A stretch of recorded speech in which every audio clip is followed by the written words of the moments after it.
Hadis riwayat daripada Sayyidina Al-Hasan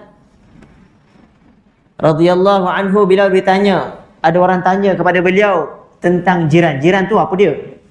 Maka beliau menjawab, jiran itu ialah 40 rumah di hadapan, 40 rumah di belakang, 40 rumah di kanan dan 40 rumah di kiri. Jadi maknanya semua sekitar kita, kiri kanan depan belakang adalah jiran sebanyak 40 rumah. Jadi oleh itu para jemaah hormati, inilah jiran yang patut kita dahulukan. Maka bila kita nak memberi sesuatu makanan ke, sesuatu hadiah ke, kalau ditanya mana satu patut didahulukan, yang paling dekat pintunya dengan rumah kita. Saya dah sebut hari ini pada bulan sudah, mana rumah yang pintu paling dekat, bukan bangunan dia paling dekat, pintu rumah dia paling dekat dengan rumah kita. Ada setengah rumah, dia rumah dekat dengan rumah kita, tapi pintu dia menghadap tempat lain. Sekarang ni tengok pintu yang paling dekat. Maka pintu yang paling dekat itulah kita kena dahulukan memberi kepada dia. Khususnya bulan Ramadan. Biasa Ramadan ni orang suka beri makan, sedekah makanan. Hantar kat jiran sebelah, hantar kat orang tu, hantar kat orang ni. Baguslah, amalan tu bagus, memberi makan.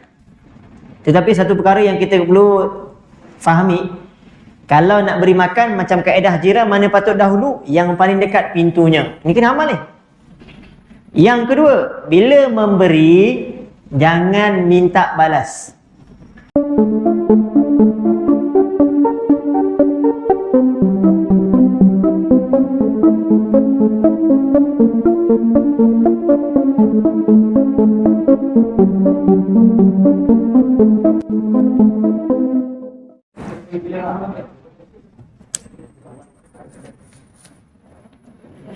Bismillahirrahmanirrahim. Assalamualaikum warahmatullahi wabarakatuh. Alhamdulillah. Alhamdulillahi rabbil alamin. Wassalatu wassalamu ala asyrafil anbiya'i wal mursalin wa ala alihi wa sahbihi ajma'in. سبحانك لا علم لنا إلا ما علمتنا إنك أنت العليم الحكيم ولا حول ولا قوة إلا بالله العلي العظيم اللهم ربنا زدنا علما وارزقنا فهما آمين أما بعد قال الله تعالى في القرآن الكريم بعد أعوذ بالله من الشيطان الرجيم قل للمؤمنين يغضوا من أبصارهم ويحفظوا فروجهم ذلك أزكى لهم إن الله خبير بما يصنعون وقال النبي صلى الله عليه وسلم ما ملأ ابن آدم وعاء شرا من بطن بحسب ابن آدم أكلات يقمن صلبه فإن كان لا مهالة فثلث لطعامه وثلث لشرابه وثلث لنفسه أو كما قال صلى الله عليه وسلم. Alhamdulillah yang saya hormati para jemaah muslimin dan muslimat rahimakumullah. Moga-moga para jemaah semua dalam keadaan sihat wal afiat. Alhamdulillah, syukur kehadirat Allah Subhanahu wa taala dengan limpah kurnia taufik hidayah daripada Allah. Allah sudi jemput kita datang ke rumahnya mendirikan solat. Kemudian kita duduk dalam taman-taman syurga iaitu majlis ilmu. Moga-moga nama kita tercatat sebagai ahli syurga. Amin ya rabbal alamin. Para jemaah yang saya hormati, dalam sebuah hadis riwayat dari Sayyidina Abu Hurairah radhiyallahu anhu, dalam tu ada cerita mengenai hadis kudusi. Nabi SAW menceritakan Allah Subhanahu wa taala berfirman, "Kullu amali bani Adam lahu illa as-siyam." Semua amalan anak Adam, ganjaran ataupun kelebihan manfaatnya untuk dirinya, untuk anak Adam tersebut, melainkan puasa. Fa innahu li wa ana ajzi bih. Kerana sesungguhnya puasa adalah untuk aku dan aku akan membalas puasa orang tersebut. Hadis riwayat Imam Bukhari rahmatullahi alaih. Daripada hadis tu nak beritahu kepada kita bahawa satu-satunya amalan yang Allah kata puasa adalah untuk aku. Amalan lain Allah tak kata begitu. Maknanya amalan puasa ini besar. Dan kenapa pula Allah kata Allah yang akan balas pahala puasa? Sebab nak kira pahala puasa susah. Kalau malaikat dia tengok kita punya solat, dia boleh kira. Kita punya rukuk, kalau betul tak betul dia boleh potong pahala. Untung datang sembang jemaah ni. Kalau silap sikit potong je. 27, contoh 27 ganjaran. Silap masa berdiri, mata melilau tengok tempat lain. Mana tahu tadi kunci hilang kan, duk fikir siapa punya lah kunci tu kan. Padahal tak boleh sibuk pun. Kemudian potong satu rukuk pula, mata melilau, potong lagi. Jadi kalau potong-potong-potong pun ada lagi tinggal. Itu kelebihan solat berjemaah. Buatnya sembahyang sendiri, dah lah pahalanya satu. Kena potong apa tinggal. Tetapi janganlah tinggal solat walaupun tinggal satu. Para jemaah yang saya hormati, puasa tidak. Sebab puasa ni satu-satunya amalan yang sukar dikira pahalanya. Satu orang dia bersandar kat dinding sedang berpuasa. Macam mana malaikat nak kira dia sedang berpuasa? Dia tutup mata. Tapi dia sedang berpuasa. Macam mana nak kira pahala? Allah yang akan kira pahalanya. Yang kedua, puasa ni dia ada sabar. Dalam sabar ni kita pun tahu, sabar pun sama juga, malaikat tak boleh kira. Dan sabar ni dia punya ganjaran boleh berlipat kali ganda. Innama yuwaffas sabiruna ajrahum bighairi hisab. Sesungguhnya dibalas pahala sabar sehingga tanpa hisab, tanpa boleh dikira. Jadi sabar ni boleh pergi maksimum, bukan maksimum lagi, tak ada maksimum lah. Pahala je tak boleh nak kira. Allah yang boleh kira. Sebab tu special sabar yang ada dalam puasa. Kemudian para jemaah semati, semalam saya cerita berkenaan pahala puasa ni boleh rosak. Salah satunya kita rosakkan dengan tak jaga mulut. Ada satu lagi perkara yang boleh menyebabkan pahala puasa kita jadi sia-sia, ialah kita mensia-siakan puasa kita dengan makan banyak. Makan banyak Jangan marah saya. Sebab tujuan puasa ialah untuk menundukkan syahwat. Kalau kita melantak begitu banyak, mana menunduk syahwatnya? Bahkan syahwat tu akan rasa makin kenyang. Bila dia kenyang, dia akan dia tahu lah, dia akan memaharajalela, dia akan pertama jadi malas beribadat. Yang kedua, dia akan dorong kita buat benda yang tak sepatutnya. Sebab syahwat tu kenyang. Jadi tujuan puasa untuk menundukkan syahwat. Maka oleh itu para jemaah yang saya hormati, cubalah jaga bulan Ramadan nanti, kurangkan makan. Ada hadis riwayat dari Sayyidina Al-Miqdam bin Ma'di Karib radhiyallahu anhu, Rasulullah sallallahu alaihi wasallam bersabda, "Ma mala'a ibnu Adam wi'a'an syarran min batnin." Tidak ada mana-mana anak Adam yang memenuhi satu bekas lebih buruk daripada dia memenuhkan perutnya. Mana dalam banyak benda yang dipenuhkan, benda yang paling buruk yang dipenuhkan adalah perut.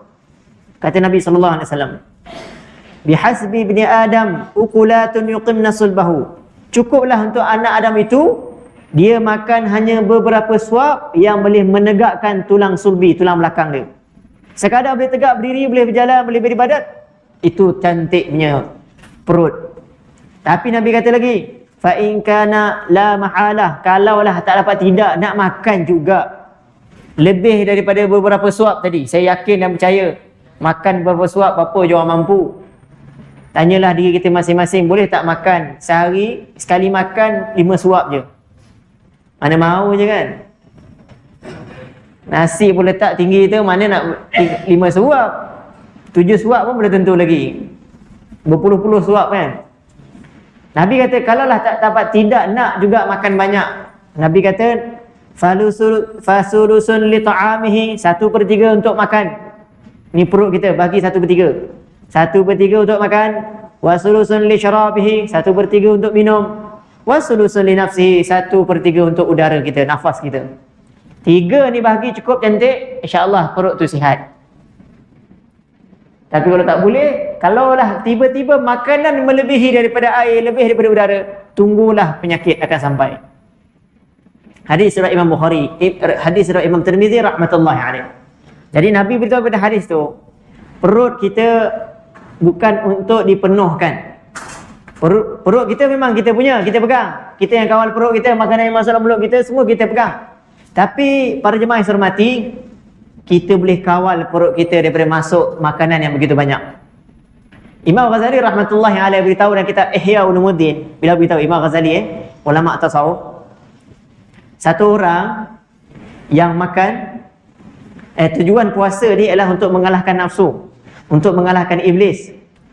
Jadi macam mana nak kalahkan iblis, nak mengalahkan nafsu kita? Ialah dengan kita kurangkan makan. Dan puasa adalah salah satu cara untuk kita kurangkan makan. Tetapi satu orang tu dia tak akan dapat mengalahkan nafsu dan iblis kalau dia punya puasa sama macam tak puasa. Apa maksudnya? Kita pagi sarapan ada kan? Hari biasa. Masih lagi boleh sarapan besok lusa tulat boleh makan lagi. Sarapan ada, makan tengah hari ada, minum petang pun ada. Mungkin ada sebagian orang makan petang 3 kali makan. Itu belum campur kalau minum petang dia mesti ada makan malam tu 4 kali makan. Sekarang ni saya cerita 3 kali makan daripada selepas subuh sampai sebelum maghrib, 3 kali makan. Satu orang puasa, bila tiba puasa, 3 waktu makan tadi dimakan dalam waktu berbuka. Agak-agak macam mana? Dia langsam terus. 3 punya waktu makan disekalikan makan waktu berbuka. Maka Imam Ghazali rahmatullah alaihi beritahu, sebenarnya orang tu tidak berbuka puasa. Dia hanya mengalihkan waktu makan sahaja. Maknanya siang punya waktu makan 3 kali tadi cancel, tutup. Tapi qada waktu maghrib, qadaan. Sahaja aku berbuka, qadaan sarapan tengah hari petang. Ada boleh makan. Jadi sebab tu saya nak mengajak para jemaah semua, kurangkan makan bulan puasa. Saya cakap ni bukan saya tak amal, saya sendiri pun belajar beramal. Alhamdulillah lah, ada berapa tahun dah. Bukan sebab jadi imam makan kurang sebab memang kita kena makan kurang pun. Sebab kita nak semayang lama. Lepas buka ada semayang maghrib. Lepas semayang maghrib pula ada semayang isyak. Kemudian tarawih lagi. Untunglah masjid kita 8 rakaat je.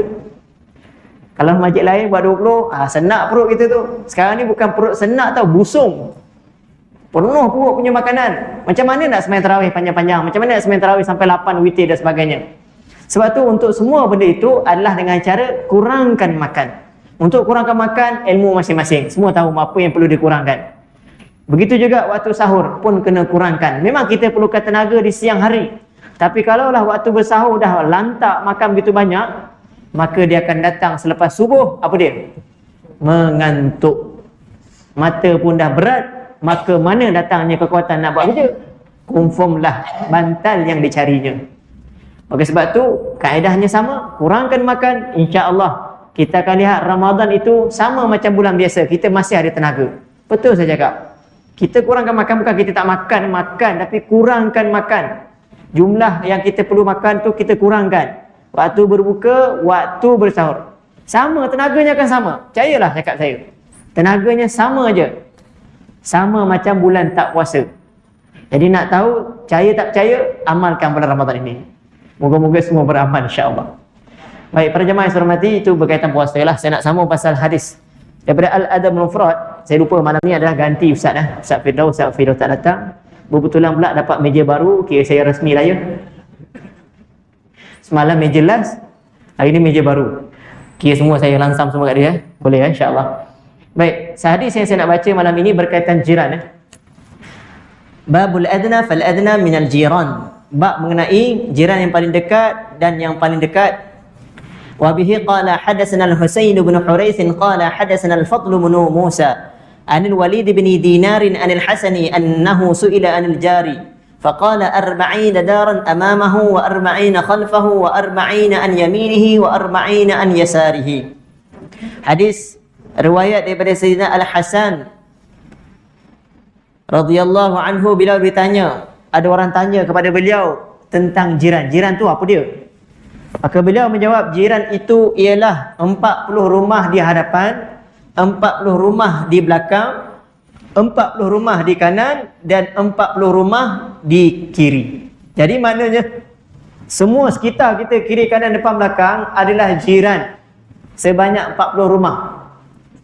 Jadi oleh itu para jemaah hormati, inilah jiran yang patut kita dahulukan.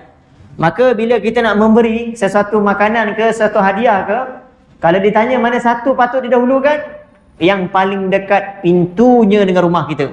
Saya dah sebut hadis ni pada bulan sudah.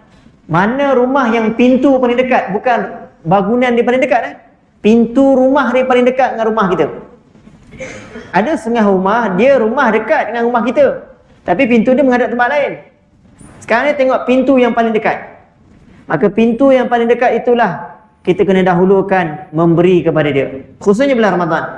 Biasa Ramadan ni orang suka beri makan, sedekah makanan. Hantar kat jiran sebelah, hantar kat seorang tu, hantar kat orang ni. Baguslah, amalan tu bagus, memberi makan. Tetapi satu perkara yang kita perlu fahami, kalau nak beri makan macam kaedah jiran, mana patut dahulu? Yang paling dekat pintunya. Ini kena amal ni. Yang kedua, bila memberi, jangan minta balas. Jangan ada niat, harap-haraplah dia bagi lebih daripada aku yang bagi. Contoh kita bagi, biasa orang suka bagi lauk lah. Lauk kat jiran sebelah. Dia bagi, mungkin orang kata apa? Ayam masak lemak cili api ke mana tahu kan? Contoh, dia bagi kat jiran, dia harap-haraplah jiran bagi jenah masak asam pedas. Mana boleh? Bagi dan tanpa mengharap. Bagi-bagilah. Kalau jiran tu basuh pinggan kosong balik bagi kat kita, alhamdulillah, syukur, kita dah berjaya sedekah kepada dia. Dia nak balas tak nak balas tu bukan kerja kita. Memang sepatutnya hak orang yang menerima membalas. Bila kita dah beri kebaikan, orang beri kebaikan pada kita, tugas kita balas kebaikan itu. Tapi kita yang memberi pada orang, jangan mengharap balasan. Kan ada ayat Quran, surah Al-Insan. Surah ni lama saya dah baca sebab subuh lewat. Dalam ayat tu Allah Subhanahu wa taala berfirman, "Innama nut'imukum liwajhillahi la nuridu minkum jazaa'an wala syukura." Hanya saja kami memberi makan kepada kamu, kami tak inginkan pun balas. Kami tak minta kamu balas makan yang kami bagi, tak minta balas. Yang kedua, tak minta apa dia? Syukura, tak minta pun terima kasih. Sebab tu kalau orang bagi, kita bagi kat orang tak cakap terima kasih, jangan marah. Dia terima kasih pun tak ada. Kami biasa dengar begitu. Ahli syurga ni, cerita doa ayat surah Al-Insan ni sifat ahli syurga. Dia memberi tanpa minta balas dan tanpa harap terima kasih. Bagi-bagi je lah. Jadi moga-mogalah kita dapat amal bagi senyum dan jangan harap dia balas apa-apa. Dia balas, alhamdulillah. Tak balas pun, alhamdulillah. Jangan pula inna lillahi ya. Para jemaah yang saya hormati, sambung lagi satu hadis. وبه قال حدثنا بشر بن محمد قال أخبرنا عبد الله قال أخبرنا إكرمة بن عمار قال حدثنا الأقمة بن بجالة بن زبرقان قال سمعت أبا هريرة رضي الله عنه قال ولا يبدأ بجاره الأقصى قبل الأدنى ولكن يبدأ بالأدنى قبل الأقصى أو كما قال صلى الله عليه وسلم. Hadis riwayat dari Sayyidina Abu Hurairah radhiyallahu anhu, beliau berkata, Nabi ada bersabda lah hadis ni. Kata Sayyidina Abu Hurairah, janganlah seseorang itu memulakan jiran yang jauh sebelum jiran yang dekat. Jangan, hadis sebut jangan. Jangan ni bukan maknanya haram. Jangan ni maknanya yang terlebih utama, mana patut dahulu? Yang dekat. Tetapi mulakanlah jiran yang dekat sebelum jiran yang jauh. Jadi saya dah beritahu tadi, ini kaedah bukan wajib, tapi sunat, afdal. Maknanya tiba-tibalah satu orang itu, tiba-tiba dia tak nak bagi yang dekat, dia nak bagi yang jauh. Tak berdosa. Tak berdosa Jangan pula kata haram bagi jiran jauh. Tak haram. Tapi sunnah yang dekat. Yang lebih banyak pahala yang dekat. Sebab kita kadang-kadang ada juga nak bagi orang lain, betul tak? Tak bagi jiran sebelah, dia bagi itu. Bukan lorong yang sama, lorong lain pula tu. Jadi oleh itu para jemaah hormati, perbuatan tu harus tak salah dan juga dapat pahala sedekah. Cuma apa yang saya baca daripada hadis ni nak mengajar kita mana patut didahulukan. Jangan cari tempat lain dulu kalau mampu. Kemudian para jemaah yang saya hormati, ada satu hadis yang lain, iaitu saya terus terjemah saja. Ada satu seorang sahabat tu dia mengadu pada Nabi sallallahu alaihi wasallam. Dia kata, "Ya Rasulullah, saya singgah satu kampung ni, tapi orang kampung tu mereka menganiaya aku. Semua, khususnya jiran-jiran. Jiran-jiran yang duduk dekat dengan aku tu semua menganiaya aku." Maka Nabi bila dengar tu, Nabi hantar Sayyidina Abu Bakar, Sayyidina Umar, Sayyidina Ali, 3 orang pergi kampung tu. Bila sampai kat kampung tu, sahabat-sahabat 3 orang tadi duduk dekat pintu masjid. Lalu mereka berteriak dengan suara yang tinggi. Ala inna arba'ina daran jarun wa la yadkhulul jannata man khafa jaruhu bawa'iqahu. Mereka kata apa? Sesungguhnya, ketahuilah sesungguhnya 40 rumah semuanya adalah jiran. Kan tadi sahabat yang datang jumpa Nabi mengadu, dia kata orang kampung tu anayanya khusus jiran-jiran. Maka Nabi beritahu supaya sahabat beritahu semua yang dekat tu kategori 40 rumah. Kiri, kanan, depan, belakang, semuanya adalah jiran. Dan Nabi beritahu lagi, tidak masuk dalam syurga orang yang mana jirannya takut akan keburukannya. Maksudnya bila kita duduk satu tempat, kita jadi tak tenang sebab risau panggil buruk jiran tu. Kan jiran ni anak aku, kan jiran ni buat macam-macam pada aku. Jadi tak tenteram. Maka Nabi nak tahu jiran yang mana menyebabkan orang lain tak selamat dengan sebab dia tu tak boleh masuk syurga. Berapa ramai tu pak jiran, berapa ramai? Kalau 40 rumah, dia duduk paling jauh. Tapi dalam kategori 40 rumah, dia pun tak boleh masuk syurga. Kalau dengan dia pun sama terlibat dalam menganiaya jiran. Dalam bab menganiaya jiran ni umumlah, macam-macam boleh masuk. Kadang-kadang boleh masuk dengan cara dia tak tegur siapa, ataupun depan lain, belakang lain. Itu dia sama juga. Bukan maknanya dia aniaya tu pergi rosak barang orang tu semata-mata, tidak. Bahkan kadang-kadang depan punyalah senyum manis, belakang Allah je yang tahu. Jadi oleh itu sama juga, jiran macam ni pun tak baik. Kita janganlah bermuka-muka dengan jiran kita. Kalau betul jiran kita tak baik, kita pergi tegur dia. Tegur dengan penuh kasih sayang lah. Bukan makin hamun angkat kayu, bukan. Pergi tegur elok-elok, awak ni jiran saya, kita nak sama-sama masuk syurga. Jadi kita kena samalah jaga hak jiran ni. Saya jaga kamu, awak jaga saya. Ni kalau nasihat. Dia tak nak dengar, kita dah selamat. Kita dah selamat daripada ancaman tak boleh masuk syurga. Dia tak buat, dialah yang terserah pada Allah Subhanahu Wa Taala. Kemudian para jemaah yang saya hormati, Imam Ahmad rahmatullahi alaih pernah ditanya tentang satu orang yang duduk di kawasan rumah musafir. Rumah musafir maksudnya rumah singgah yang ramai orang duduk. Dia bukan rumah tetap. Mana siapa musafir lalu kawasan tu boleh tidur dekat rumah tu. Kat Malaysia ni saya tak jumpa lagi. Biasanya yang ada kat Malaysia ni dia macam homestay lah. Rumah musafir, dia bukan rumah lah. Bilik musafir, singgah sekejap tu jalan.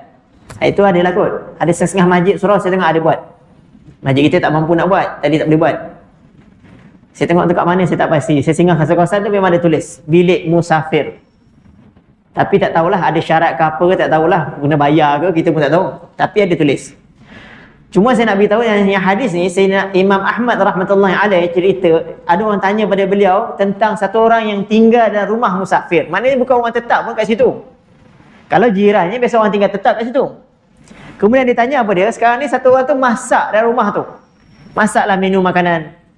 Jadi soalan dia, macam mana hak-hak dalam orang dalam rumah tu? Maka kata beliau lebih kurang orang yang duduk rumah tu tak sampai 40 orang. 30 ke atas ataupun 40 orang lebih kurang macam tu.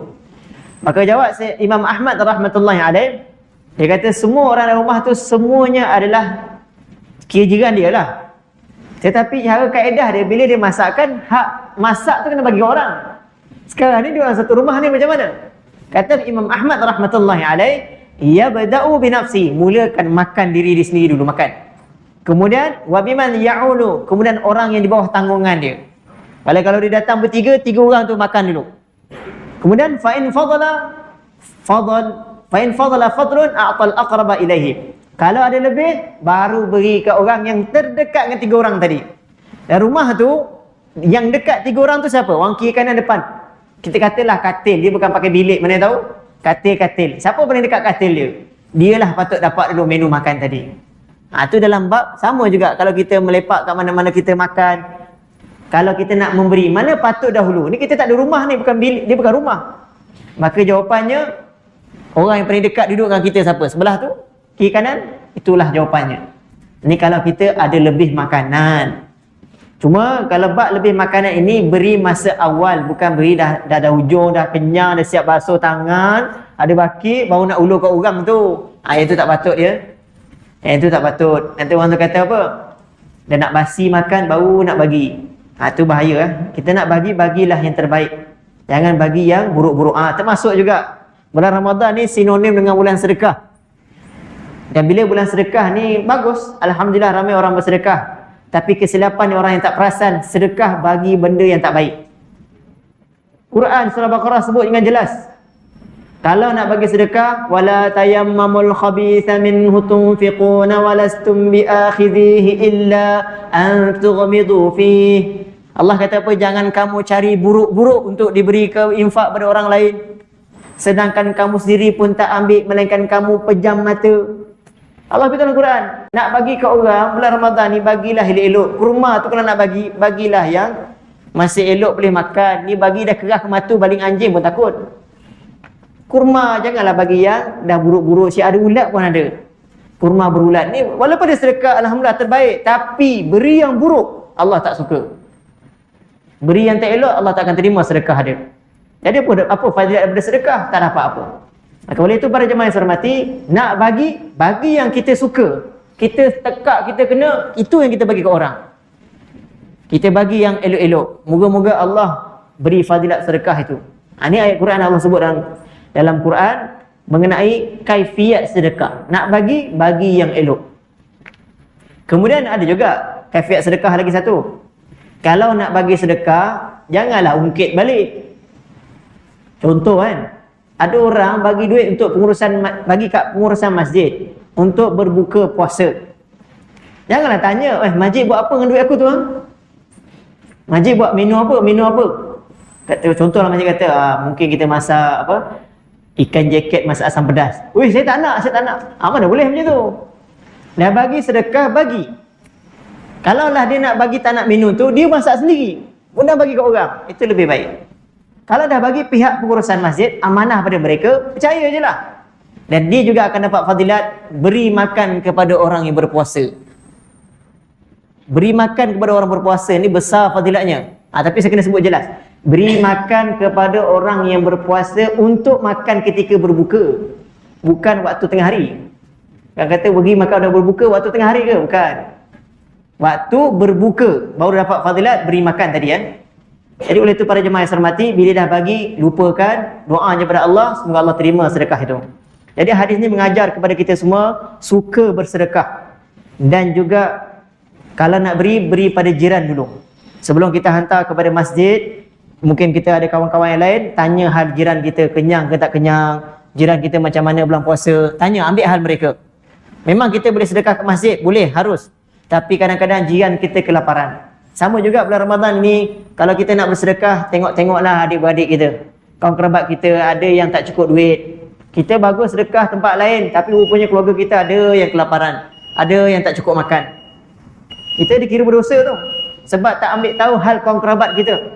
Cerita jiran ni dah lepas pada cerita satu rahim, kawan kerabat. Maka oleh itu para jemaah yang saya hormati, yang pertama kena dahulukan adalah silaturahim kawan kerabat kita dulu. Kemudian baru jiran. Bulan Ramadan lah bulan terbaik, kita eratkan balik satu rahim sama adik-beradik. Tanya balik khabar, kalau dia tak cukup makan, berilah. Samanya fadilat kita beri pada orang lain dengan kawan kerabat, lebih lagi sebenarnya beri pada kawan kerabat. Bahkan itu akan mengeratkan silaturahim lagi. Janganlah renggangkan hubungan kita. Walaupun kita rajin beribadat, tapi kita lupa akan adik-beradik kawan kerabat kita sendiri. Wallahualam, saya kena berhenti awal sebab saya ganti sahaja. Cuma seronoklah dapat rasmi majlis baru. Moga-moga Allah berkat kita selalu panjang umur. Kita akan jumpa pada siri tazkirah saya lah akan datang di bulan Ramadan.